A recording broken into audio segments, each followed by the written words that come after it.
வணக்கம். இது இரவு நேர பிரதான செய்திகள். முதலில் தலைப்புச் செய்திகள். டிட்வா பேரிடர் தாக்கத்தால் பொருளாதாரம் பாதிக்காது, மத்திய வங்கி ஆளுநர் தெரிவிப்பு. எந்த பிள்ளையும் கல்வியில் புறக்கணிக்கப்படக்கூடாது, பிரதமர் ஹரணி அமரசூரிய. IMF-இன் கடன் திட்டம் மாற்றமின்றி தொடர முடிவு, நேற்றைய சந்திப்பில் இணக்கம். புதிய பயங்கரவாத சட்டம் நமது நாட்டுக்கு வேண்டாம், மன்னார் மீனவர் சமாசம் எதிர்ப்பு. வடக்கை போன்று வளங்கொண்ட மாகாணம் இலங்கையில் வேறில்லை, ஆயினும் வறுமையில் நமது இரு மாவட்டங்கள் முன்னிலை என்கின்றார் ஆளுநர் வேதநாயகன். வரிசை யுகத்தை முடித்த பெருந்தலைவரே ரணில், ஆதரவாக முன்னாள் அமைச்சர்கள் எம்பிக்கள் களத்தில். தமிழ் தேசிய கட்சிகளுடன் இணைந்து கியூலோயா திட்டத்தை முறியடிப்போம், EPRF அரசியல் பீடம் தீர்மானம். ஸ்ரீதரனை சந்தித்த புதிய கனேடிய தூதுவர், தமிழ் மக்கள் எதிர்நோக்கும் பிரச்சனைகள் குறித்து கேட்டறிவு. உரிய நேரத்தில் பிரதமருக்கு எதிரான பிரேரணை வரும், சபாநாயகருக்கு எதிரான பிரேரணை குறித்து ஆராயப்பட்டு வருகிறது என்கிறது எதிரணி. திருமலை கடற்கரையில் புத்தர் சிலை வைத்தமை, 10 பேருக்கு விளக்கமறியல் தொடர்ந்து நீடிப்பு. மத குழப்பங்களை ஏற்படுத்தும் நடவடிக்கைகளில் போலீசார், திருகோணமலையில் உதய கம்மன்பில காட்டம். மலையக மக்கள் இந்திய பிரஜைகள் அல்ல, அவர்கள் இலங்கை பிரஜைகள். மலையக மக்களின் வீட்டு திட்டத்தில் புறக்கணிப்பு வேண்டாம், அரசுக்கு மனோ கணேசன் எச்சரிக்கை. இலங்கையின் சுதந்திர தினம் தமிழர்களுக்கு கரிநாள், அமலராஜ் அமலநாயகி தெரிவிப்பு. தொடர்வன விரிவான செய்திகள். சபாநாயகருக்கு எதிரான நம்பிக்கையில்லா பிரேரணை கொண்டு வருவது தொடர்பில் ஆராயப்பட்டு வருகின்றது. பிரதமருக்கு எதிரான நம்பிக்கையில்லா பிரேரணையும் உரிய நேரத்தில் வரும், இவ்வாறு ஐக்கிய மக்கள் சக்தியின் பொதுச் செயலாளர் ரஞ்சித் மத்தும பண்டார தெரிவித்துள்ளார். கொழும்பில் நேற்று நடைபெற்ற ஊடக சந்திப்பின் போது அவர் மேற்கண்டவாறு குறிப்பிட்டுள்ளார். இது தொடர்பில் அனைத்து எதிர் அணிகளுடனும் கலந்துரையாடப்படுகின்றது என்றும் அவர் குறிப்பிட்டுள்ளார். நாடாளுமன்ற உறுப்பினர்களுக்குரிய உரிமை மீறல், பாரபட்சம் உட்பட சில காரணங்களை அடிப்படையாக கொண்டே பிரேரணை முன்வைப்பது குறித்து கலந்துரையாடப்படுகின்றது எனவும் அவர் குறிப்பிட்டுள்ளார். அரசின் தேவைக்கேற்ப பிரேரணைகளை கொண்டு வருவதற்கு தாம் தயாரில்லை என்றும் அவர் மேலும் குறிப்பிட்டுள்ளார்.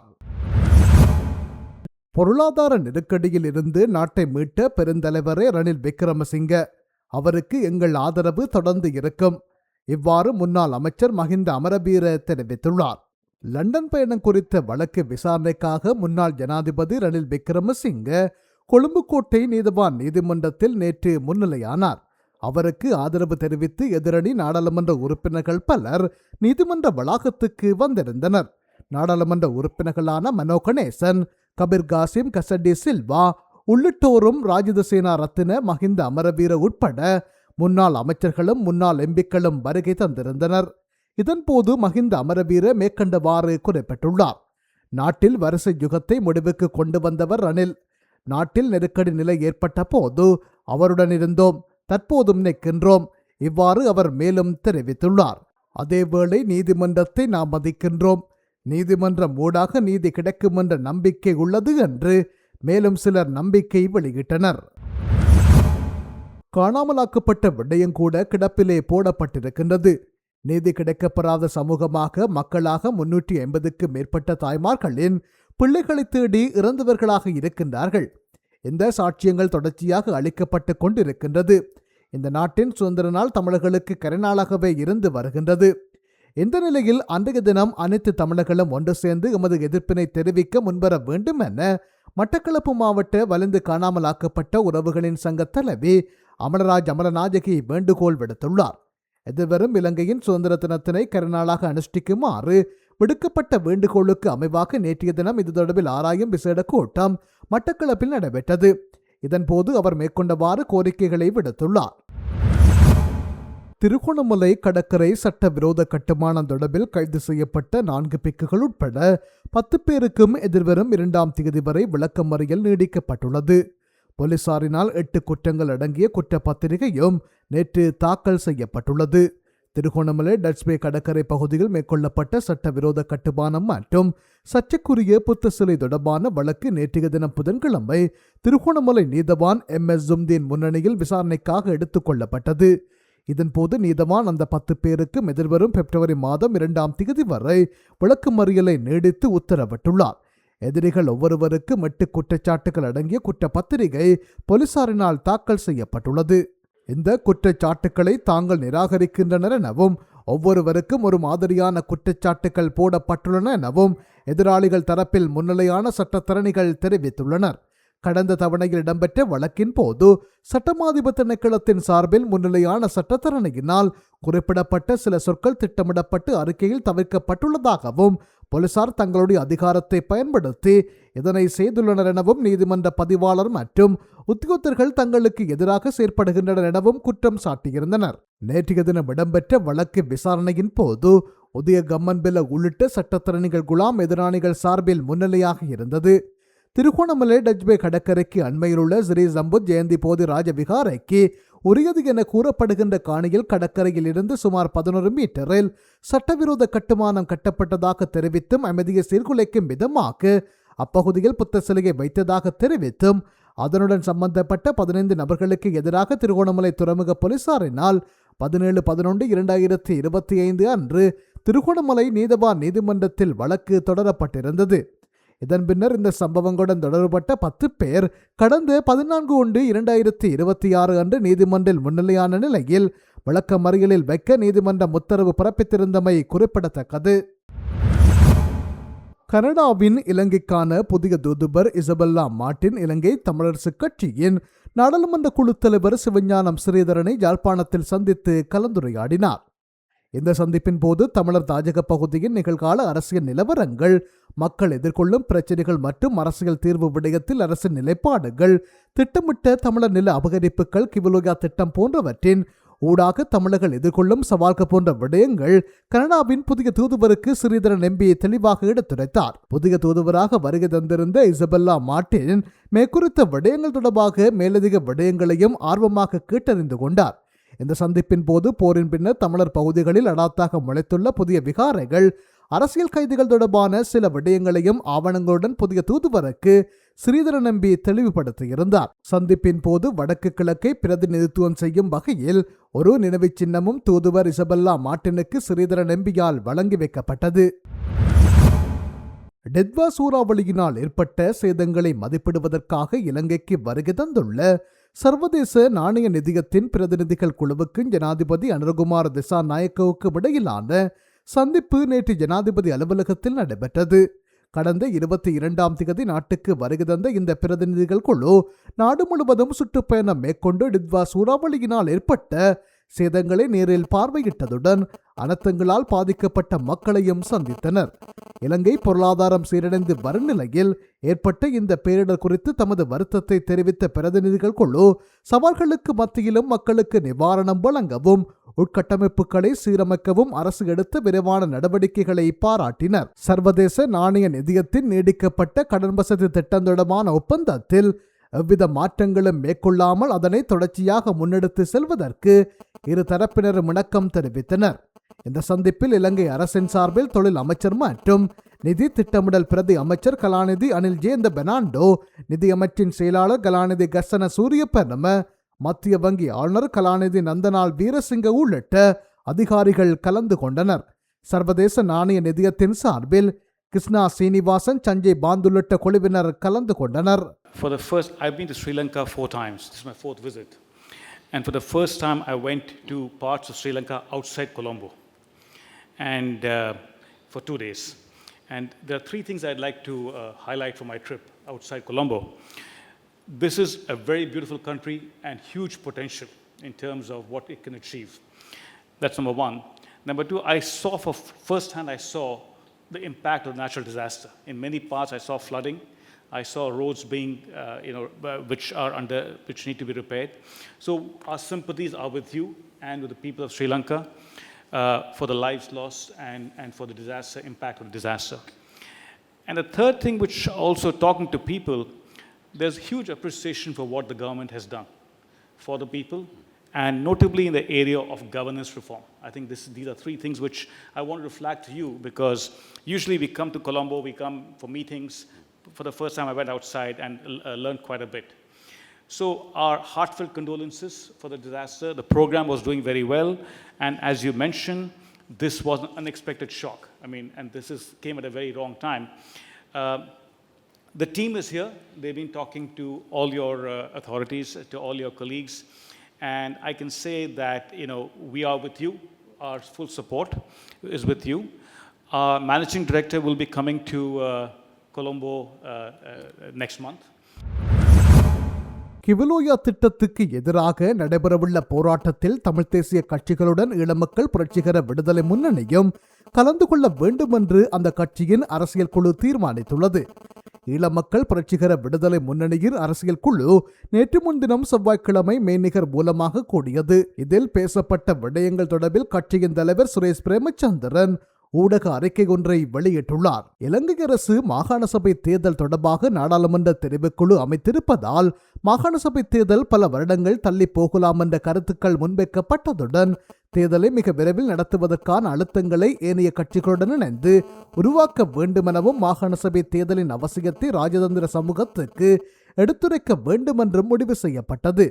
ஏற்கனவே இந்த விடயங்கள் தொடர்பாக இந்தியா, நெதர்லாந்து மற்றும் கனடா தூதுவர்களுக்கு விளக்கம் அளிக்கப்பட்டமை குறித்தும் எடுத்துரைக்கப்பட்டது. அத்துடன் அரசு கொண்டுவர யோசிக்கும் புதிய அரசியல் ஜாப்பு தொடர்பாகவும் அந்த ஜாப்பில் தமிழ் மக்களின் அரசியல் தீர்வு தொடர்பாகவும் அதில் அடங்க வேண்டிய விடயங்கள் குறித்தும் சகல தமிழ் கட்சிகளுடனும் கருத்தொற்றுமைகள் ஏற்படுத்தப்பட்டு ஒருமித்த ஒரு தீர்வு திட்டத்தை அரசிடம் கையளிக்க வேண்டும் என்றும் தீர்மானிக்கப்பட்டது.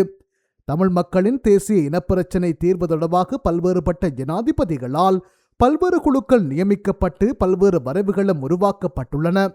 இவற்றை ஆராய்ந்து தமிழ் மக்கள் ஏற்றுக்கொள்ளக்கூடிய ஒரு வரைவை அனைத்து கட்சிகளும் இணைத்து உருவாக்க வேண்டும் என்றும் தீர்மானிக்கப்பட்டது. நாடு மிகவும் பங்குரோத்தான சூழ்நிலையில் இருக்கின்ற போதும் நாட்டில் ஏற்பட்ட மிக மோசமான வெள்ளப்பெருக்கு, அதனால் ஏற்பட்ட பல்லாயிரம் கோடி பெறுமதியான நட்டங்கள், உயிரிழப்புகள், உள்நாட்டு வெளிநாட்டு கடன்கள் என பல்லாயிரம் கோடி இருக்கின்ற வேளையில் வவுனியா, முல்லைத்தீவு மாவட்டங்களை உள்ளடக்கிய கிவலோயா என்ற புதிய நீர்ப்பாசன திட்டம் ஒன்றை உருவாக்கி ஏற்கனவே மேற்கொள்ளப்பட்டுள்ள சிங்கள குடியேற்றங்களுக்கு மேலதிகமாக இன்னமும் சிங்கள குடியேற்றங்களை விஸ்தரிக்கும் நோக்கில் அமுல்படுத்த எத்தனைக்கும் இந்த திட்டத்தை ஒட்டுமொத்த தமிழ் மக்களும் நிராகரிக்க வேண்டும் என்ற கோரிக்கையை ஈழமக்கள் புரட்சிகர விடுதலை முன்னணி முன்வைப்பதுடன் இதற்கு அரசு செலவு செய்ய உத்தேசித்துள்ள 23,500 கோடி ரூபாவை எப்படி புரட்டப் போகின்றார்கள் என்பதை அரசு இலங்கை மக்களுக்கும் சர்வதேச சமூகத்துக்கும் வெளிப்படுத்த வேண்டும் என்றும் தீர்மானிக்கப்பட்டது. கிவலோயா திட்டத்துக்கு எதிராக நடைபெறவுள்ள போராட்டத்தில் தமிழ் தேசிய கட்சிகளுடன் ஈழமக்கள் புரட்சிகர விடுதலை முன்னணியும் கலந்து கொள்ள வேண்டும் என்றும் தீர்மானிக்கப்பட்டது என்று அந்த அறிக்கையில் குறிப்பிடப்பட்டுள்ளது. எந்தவொரு பிள்ளையினதும் கல்வி அவர்களது பெற்றோரின் பொருளாதார நிலையை பொறுத்து தீர்மானிக்கப்படக்கூடாது. எந்தவொரு பிள்ளையும் கல்வியிலிருந்து புறக்கணிக்கப்படக்கூடாது என்பது அரசாங்கத்தின் எதிர்பார்ப்பு என்று பிரதமர் கரணி அமரசூரிய தெரிவித்துள்ளார். புதிய கல்வி சீர்திருத்தங்களின் கீழ் 1ஆம் தரத்துக்கு நுழையும் அனைத்து பிள்ளைகளுக்கும் கல்வி அமைச்சர் என்ற ரீதியில் நேற்று விடுத்த வாழ்த்து செய்தியிலேயே அவர் மேற்கண்டவாறு குறிப்பிட்டுள்ளார். நீங்கள் சுமந்து வரும் புத்தக பையின் சுமையை குறைக்க நாம் முயற்சிப்பது நீங்கள் பெற்றுக்கொள்ள வேண்டிய அறிவு, மனப்பாங்கு மற்றும் திறன்களில் எவ்வித குறைபாடும் ஏற்படாத வகையில் எதிர்கால உலகிற்கு பொருத்தமானவர்களாக உங்களை ஒரு முழுமையான பிரஜையாக உருவாக்குவதற்கே ஆகும். அன்புக்குரிய பெற்றோர்களே, ஒரு வளமான நாட்டில் உங்கள் பிள்ளைகளுக்கு ஒரு வளமான கல்வியை பெற்றுக் கொடுப்பதே எமது நோக்கமாகும். எந்தவொரு பிள்ளையினதும் கல்வி அவர்களின் பெற்றோரின் பொருளாதார நிலையை கொண்டு தீர்மானிக்கப்படக்கூடாது என்பதும் எந்தவொரு பிள்ளையும் கல்வியிலிருந்து புறக்கணிக்கப்படக்கூடாது என்பது எமது எதிர்பார்ப்பாகும். அன்புக்குரிய பிள்ளைகளே, தாயின் மடியிலிருந்து விலகி ஆசிரியர் எனும் பெற்றோரின் அரவணைப்புக்குள் வரும் உங்கள் அனைவரதும் எதிர்காலம் எல்லா விதத்திலும் வெற்றி பெற வேண்டுமென மனதார வாழ்த்துகிறேன் என்று அவர் வெளியிட்டுள்ள அறிக்கையில் குறிப்பிடப்பட்டுள்ளது. நாட்டில் மத ரீதியான குழப்ப நிலையை ஏற்படுத்தக்கூடிய நடவடிக்கைகளில் போலீசார் தற்போது ஈடுபட்டு வருகின்றனர். சில தினங்களுக்கு முன்னர் நீர்கொழும்பு பகுதியில் வைத்து கத்தோலிக்க மதகுரு ஒருவர் போலீசாரால் தாக்கப்பட்டார். தற்போது தாக்குதலில் ஈடுபட்ட 6 போலீசார் விசாரணைக்குட்படுத்தப்பட்டு விளக்க மறியலுக்கு அனுப்பப்பட்டுள்ளனர். திருகோணமலையில் சென்ற நவம்பர் மாதம் போலீசாரால் பௌத்த தேரர்கள் தாக்கப்பட்டனர். ஆனால் அது பற்றி இன்று வரை எந்த விசாரணையும் இல்லை. எந்த நடவடிக்கையும் இல்லை என்று நேற்று திருகோணமலையில் வைத்து முன்னாள் அமைச்சர் உதய கம்மன்பில குறிப்பிட்டுள்ளார். திருகோணமலை டச்பே கடற்கரையில் சட்டவிரோத கட்டுமானம் ஒன்றை அமைத்து அதில் புத்தர் சிலையை வைத்தார்கள் என்ற குற்றச்சாட்டில் விளக்கமறியலில் வைக்கப்பட்டுள்ள 4 பௌத்த பிக்குகள் மற்றும் 6 பொதுமக்கள் தொடர்பான வழக்கு நேற்று திருகோணமலை நீதவான் நீதிமன்றத்தில் எடுத்துக் கொள்ளப்பட்டது. அந்த தருணம் எதிராளிகள் தரப்பில் சட்டத்தரணிகள் குழாமில் ஒருவராக உதய கம்மன்பில முன்னிலையாகினார். இதன் பின்னர் ஊடகங்களுக்கு கருத்து வெளியிடுகையிலேயே அவர் இவ்வாறு தெரிவித்துள்ளார். வடக்கு மாகாணத்தை போன்று வளமானதொரு மாகாணம் இலங்கையில் வேறில்லை. ஆனால் வறுமையில் முன்னிலை இருப்பது எமது மாகாணத்தின் 2 மாவட்டங்களே. இந்த முரண்நிலையை மாற்றியமைக்க வேண்டும் என்பதுதான் எனது கனவு. 1970களில் மூடிய பொருளாதார கொள்கை இருந்தபோது வடக்கு மாகாணம் பொருளாதாரத்தில் உச்ச நிலையில் இருந்தது. தற்போதைய திறந்த பொருளாதார சூழலில் நாம் மீண்டும் அந்த உன்னத நிலையை அடைய வேண்டுமானால் நேரடி ஏற்றுமதி பொருளாதாரமே நமக்கான ஒரே வழியாகும் என வடக்கு மாகாண ஆளுநர் நாகலிங்கம் வேதநாயகன் தெரிவித்துள்ளார்.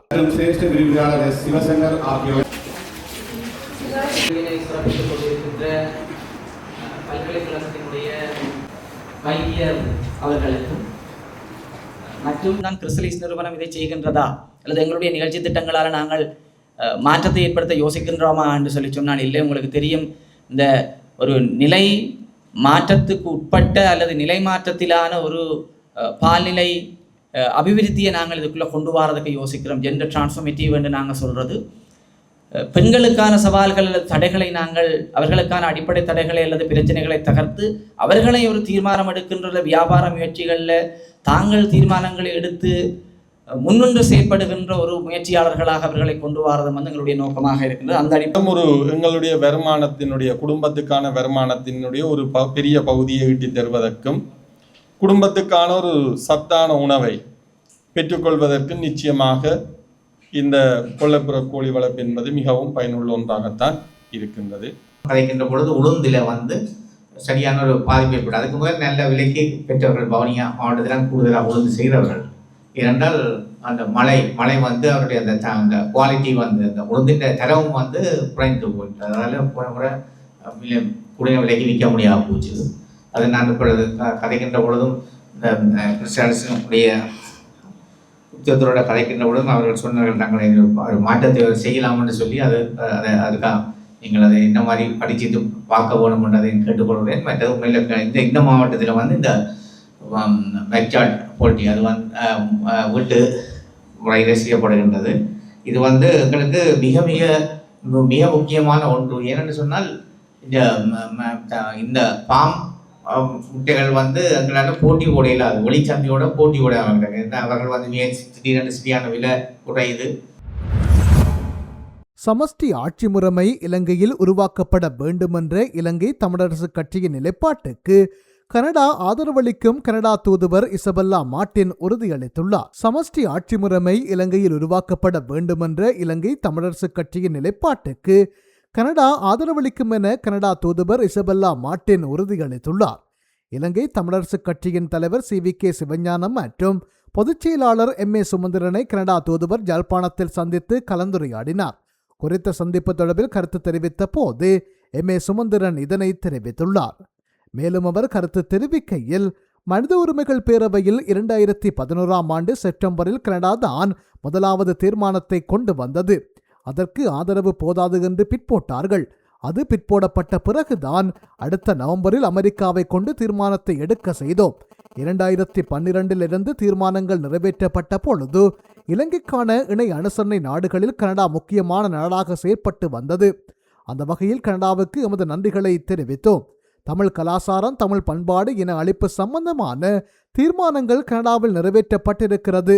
அதற்கெல்லாம் நன்றி செலுத்தினோம். சமஷ்டி ஆட்சி இந்த நாட்டில் உருவாக்கப்பட வேண்டும். கனடாவில் முன்மாதிரி ஒன்று இருக்கிறது. அந்த முன்மாதிரியை பின்பற்றி செயல்படுத்த வேண்டும் என்று எங்கள் நிலைப்பாட்டுக்கு ஆதரவாக கனடா செயல்பட வேண்டும் என்பதை கேட்டோம். அதற்கு நாங்கள் எப்போதும் ஆதரவாக செயல்படுவோம் என்பதை கனடா தூதுவர் எமக்கு உறுதியளித்தார். நில அபகரிப்பு சம்பந்தமாக விவரங்களை கேட்டறிந்து கொண்டார்.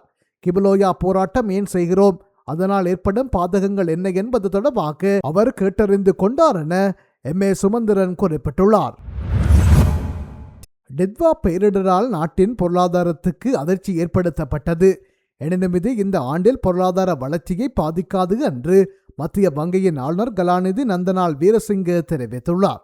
நடப்பு ஆண்டின் முதலாவது நாணய கொள்கை மீளாய்வு தொடர்பில் நேற்றைய தினம் கொழும்பில் நடத்திய ஊடக சந்திப்பிலேயே அவர் இதனை தெரிவித்துள்ளார். 2025 ஆண்டு முதல் 9 மாத காலப்பகுதியில் நாட்டின் பொருளாதாரமானது 5.0% வளர்ச்சி அடைந்தது. டிட்வா பேரிடரால் பொருளாதார வளர்ச்சி மிதமான தன்மையில் காணப்பட்டாலும் அது எதிர்மறையான தாக்கங்களை ஏற்படுத்தவில்லை. பொருளாதார நெருக்கடியின் போது திரைசேரியில் ரூபாயும் இல்லை, டாலரும் இல்லை. அதனால் தான் சமூக கட்டமைப்பில் சேவை விநியோகத்தில் பாதிப்பு ஏற்பட்டது. அவ்வாறான நிலைமை தற்போது கிடையாது. சவால்களுக்கு முகங்கொடுக்கும் பொருளாதார நிலைமை ஸ்திரமாக உள்ளது. பெருந்தோட்டத் துறையில் முதலீடு என்ற போர்வையில் சட்டவிரோத பிரமிட் நடவடிக்கைகள் இடம்பெறுவதை அவதானிக்க முடிகிறது. இவ்வாறான முறைகேடுகள் குறித்து 18 பேரிடமும் ஒரு சில நிறுவனங்களிடமும் விசாரணைகள் மேற்கொள்ளப்பட்டுள்ளன. பெருந்தோட்டத்துறை முதலீட்டு அதிக லாபத்தை பெற்றுக்கொள்ளலாம் என்று குறிப்பிடப்படும் விளம்பரங்கள் தொடர்பில் பொதுமக்கள் அவதானத்துடன் செயல்பட வேண்டும் என்று அவர் குறிப்பிட்டுள்ளார். இலங்கை தேசிய இடர் நிவாரண அமைச்சின் நாட்டின் ஏனைய பெரும்பான்மை மக்களுக்கு 50 லட்சம் ரூபாய் செலவில் வீடு கட்டிக் கொடுக்கப்படும் தேசிய திட்டத்தின் கீழ் தான் மலையக மக்களின் டிட்வா வீடமைப்பு திட்டமும் முன்னெடுக்கப்பட வேண்டும். சாதாரண காலத்தில் இந்திய அரசு எமக்கு வீடு கட்டித் தருவது சரியானது. ஆனால் டிட்வா வீடமைப்பு திட்டத்தையும் இந்தியாவிடம் தள்ளிவிட வேண்டாம் என தமிழ் முற்போக்கு கூட்டணியின் தலைவரும் பாராளுமன்ற உறுப்பினருமான மனோ கணேசன் தெரிவித்துள்ளார். நாம் இலங்கை பிரஜைகள், இந்திய பிரஜைகள் அல்ல. இது பற்றி இந்திய உயர்ஸ்தானிகருக்கும் நான் அறிவித்துள்ளேன். இதற்கு இந்திய தூதரகம் பதிலும் அளித்துள்ளது. டிட்வா வீட்டு திட்டம் வேறு, இந்திய வீடமைப்பு திட்டம் வேறு என்பதை இலங்கை அரசுக்கு தெரிவித்து விட்டதாக இந்திய உயர்ஸ்தானிகரத்தின் அபிவிருத்தி ஒத்துழைப்பு கவுன்சிலர் மைத்திரி குல்கர்னி என்னிடம் தெரிவித்துள்ளார். டிட்வா புயலால் பாதிக்கப்பட்ட மலையக பெருந்தோட்ட மக்களுக்கான வீடமைப்பு திட்டத்தை இந்திய வீடமைப்பு திட்டத்துக்குள் உள்வாங்குவதாக அரசாங்கம் விடுத்துள்ள அறிவிப்பை ஒருபோதும் ஏற்றுக்கொள்ள முடியாது. அவ்வாறு இடம்பெற்றால் அது தென்னாப்பிரிக்காவில் இடம்பெற்ற எபார்தைட் போன்ற இன ஒதுக்கலாகும் என்பதை அனுரகுமார திசாநாயக்க அரசாங்கத்திடம் கடுமையாக கூறி வைக்க விரும்புகின்றேன். அனுராதபுரம், குருநாகல் உள்ளிட்ட பகுதிகளில் பாதிக்கப்பட்ட மக்களுக்கு காணியம் வழங்கி வீடமைப்புக்காக 50 லட்சம் ரூபாய் பணமும் வழங்குவதாக அரசாங்கம் அறிவித்துள்ளது. இது சிறந்த திட்டமாகும். ஆனால் இந்த கவனிப்பும் உபசரிப்பும் மலையக மக்களுக்கு இல்லை. மலையக மக்களுக்கு காணியம் இல்லை, வீடுமில்லை என்று அரசாங்கம் கூறுகின்றது. இந்திய வீட்டு திட்டத்தின் கீழ்தான் மலையக மக்களுக்கான வீடமைப்பு திட்டமும் முன்னெடுக்கப்படும் என்று அரசாங்கம் கூறுகின்றது. வீடுகளை நிர்மாணிப்பதற்கு போதுமான காணிகள் ஏராளமாக காணப்படுகின்றன. பெருந்தோட்ட காணிகள் கம்பெனிகளுக்கு சொந்தமானவை அல்ல. அவை நீண்ட நாள் குத்தகை அடிப்படையிலேயே வழங்கப்பட்டுள்ளன. எனவே அவை அரசாங்கத்துக்கு சொந்தமானவையாகும். ஜனாதிபதி அனுரகுமார திசாநாயக்கவுக்கு அரசியல் மனோதிடம் இருக்குமானால் அவரே அதனை செய்ய முடியும். இதுவே தமிழ் முற்போக்கு கூட்டணியின் தெளிவான நிலைப்பாடு என்பதை கூட்டணியின் தலைவர் என்ற ரீதியில் நான் தெளிவாக கூறிக்கொள்கிறேன் என்று அவர் குறிப்பிட்டுள்ளார். பயங்கரவாதத்திலிருந்து அரசாங்கத்தை பாதுகாப்பதற்கான சட்டமானது இலங்கை மக்களுக்கு பொருத்தமற்றது. பயங்கரவாத சட்டம் போன்றே இதுவும் நீக்கப்பட வேண்டும் என்று மன்னார் மாவட்ட மீனவர் கூட்டுறவு சங்க சமாசத்தின் செயலாளர் என் மாலம் தெரிவித்துள்ளார். மன்னார் நேசக்கரம் பிரஜைகள் குழுவின் பெண்கள் அமைப்பு நேற்றைய தினம் ஏற்பாடு செய்த ஊடக சந்திப்பிலேயே அவர் மேற்கண்டவாறு தெரிவித்துள்ளார். இந்த ஊடக சந்திப்பில் மன்னார் நேசக்கரம் பிரஜைகள் குழுவின் போசகர் அண்டனி சங்கர் மற்றும் வளர்பிறை பெண்கள் அமைப்பின் தலைவர் ரீட்டா வசந்தி ஆகியோரும் பங்கேற்று கருத்துக்களை வெளியிட்டிருந்தனர்.